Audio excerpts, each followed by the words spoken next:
تو یہ ساری سرگرمیاں پولیس کے نالج میں ہیں، یہ کون کر رہا ہے اور اس کے پیچھے کون ہے، اور ان چیزوں کو جانتے ہوئے بھی پولیس خاموشی اختیار کری ہوئی ہے۔ اور افسوس کی بات یہ ہے کہ زیادہ تر قتل کے اندر مسلمان طبقہ پایا جا رہا ہے، مسلمانوں کی کمیونٹی میں زیادہ تر اس قسم کے قتل کے واقعات پیش آ رہے ہیں، جبکہ قتل بہت بڑا گناہ ہے، گناہ کبیرہ میں شامل ہوتا ہے۔ جب آدمی قتل کر دیتا ہے تو اس کے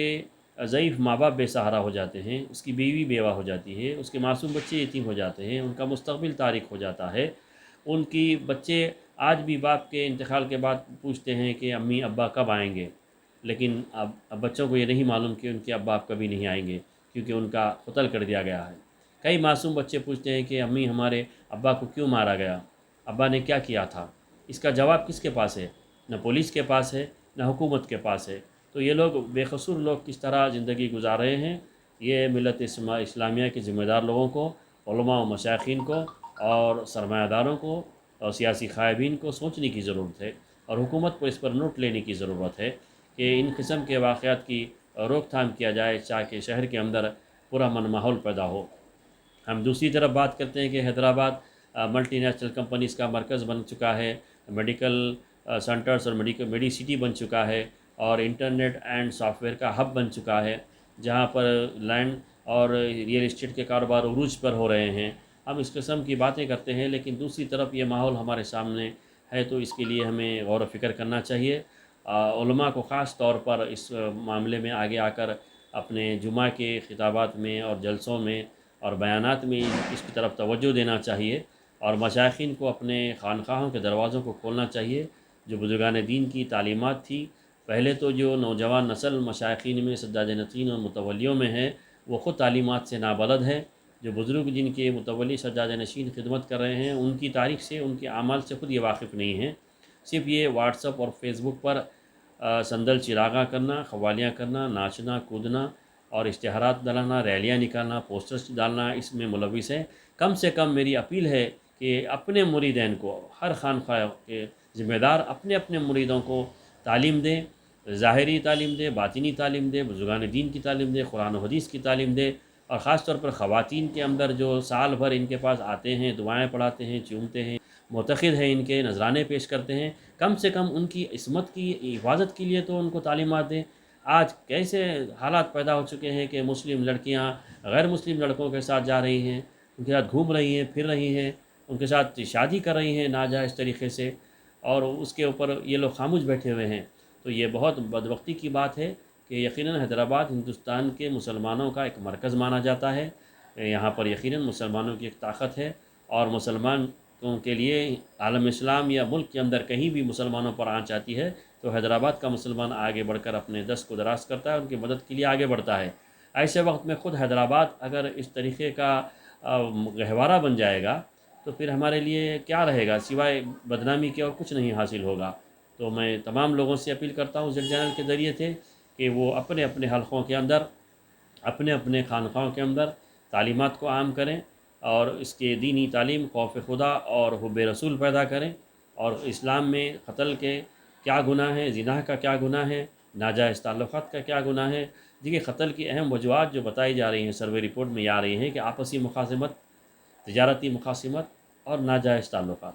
زیادہ تر یہ چیز پائی جا رہی ہے۔ اور خاص طور پہ یہ لاک ڈاؤن کے بعد سے جو معاشی بحران سے لوگ گزر رہے ہیں، جیسے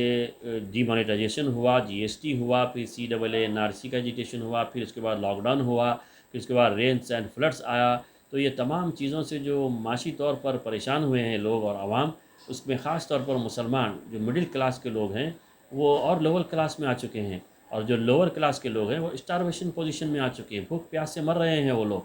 گھروں کے کرائے باقی ہے، کئی کرایہ دار، مکانداروں کا ظلم بڑھتا جا رہا ہے، کئی اسکول کے بلڈنگز کے اسکول اتھارٹیز کرائے باقی ہیں، جس کی وجہ سے جو اسکول کے اکیڈمک ایئر 1 نومبر سے شروع کیے ہیں لوگ، وہ لوگ جون سے فیس مانگ رہے ہیں پیرنٹس سے، 6 مہینے کی فیس، جہاں پر پڑھائی نہیں ہوئی، جہاں بچے اسکول کو نہیں گئے، جہاں on line classes, of line classes نہیں ہوئی، وہاں زبردستی ان سے فیس مانگا جا رہا ہے ان کی تعلیم اور اکیڈمک ایئر کو جاری رکھنے کے لیے۔ اور کئی ملکیوں کے کرائے لوگ، بچے، نوجوان جو کاروبار چھوٹے موٹے کرتے ہیں وہ کرائے باقی ہے، کئی قرضدار، کئی فائنانسرز کا ظلم بڑھتا جا رہا ہے، جو شادیوں کے لیے،